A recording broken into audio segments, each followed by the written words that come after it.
ஒவ்வொரு பௌர்ணமி இரவும் பர்மாவின் கடற்கரையில் ஒரு விசேஷமான நிகழ்வு தொடங்கும். அந்த இரவில் பச்சை ஆமைகள் கூட்டமாக கடலுக்குள் செல்லும். கடலின் நீரோட்டம் மாறுவதை அறிந்த பெரிய பெரிய தேக்கு மரங்களை ஒன்றோடொன்று சேர்த்து கட்டுவார்கள்.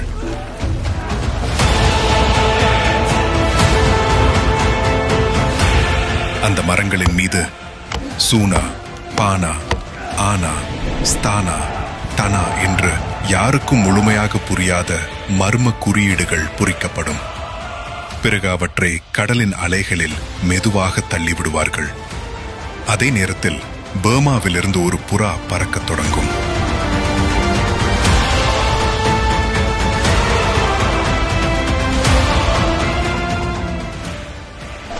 அந்த புறா 1000 மைல் கடலை தாண்டி தமிழ்நாட்டின் தனுஷ்கோடியை வந்தடையும்.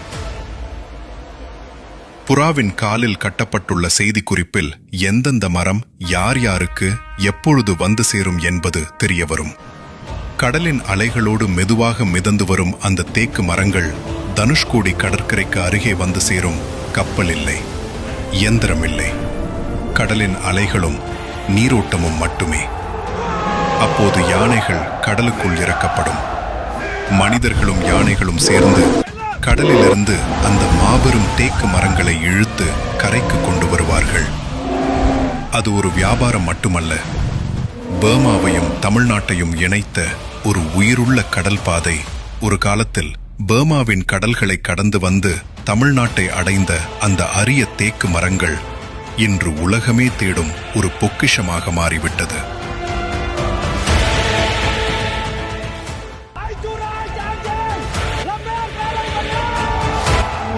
கடந்த 11 ஆண்டுகளாக பர்மா அரசு தேக்கு மர ஏற்றுமதிக்கு தடை விதித்ததால் அசல் பர்மா தேக்கு தமிழ்நாட்டில் கிடைப்பது மிகப்பெரிய சவாலாகிவிட்டது. ஆனால் அந்த பாரம்பரியத்தை உயிரோடு வைத்திருக்கிறது கணேஷ் நர்சரி. பர்மாவின் அடர்ந்த காடுகளுக்கே நேரில் சென்று அங்குள்ள அசல் பர்மா தேக்கு மரங்களின் குணநலன்கள், வளர்ச்சி தன்மைகள் மற்றும் தரத்தை ஆய்வு செய்து தமிழ்நாட்டு விவசாயிகளுக்காக 100% பியூர் பர்மா தேக்கு செடிகளை இன்று வழங்கி வருகிறது கணேஷ் நர்சரி. சிறிய நிலம் இருந்தால் கூட பரவாயில்லை, குறைந்தபட்சம் 2 செடிகளிலிருந்தே உங்கள் பர்மா தேக்கு பயணத்தை தொடங்கலாம். ஒரு மரம் மட்டுமல்ல, இது தலைமுறைகள் நினைவில் நிற்கும் ஒரு முதலீடு.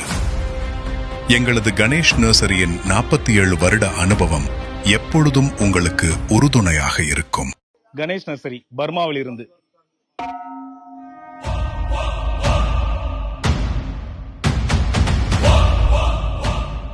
உலக புகழ்பெற்ற பர்மா தேக்கு செடிகளை குறைந்தபட்சம் 6 என்ற எண்ணிக்கையில் பார்சல் சர்வீஸ் மூலமாக வாங்கிக் கொள்ளலாம்.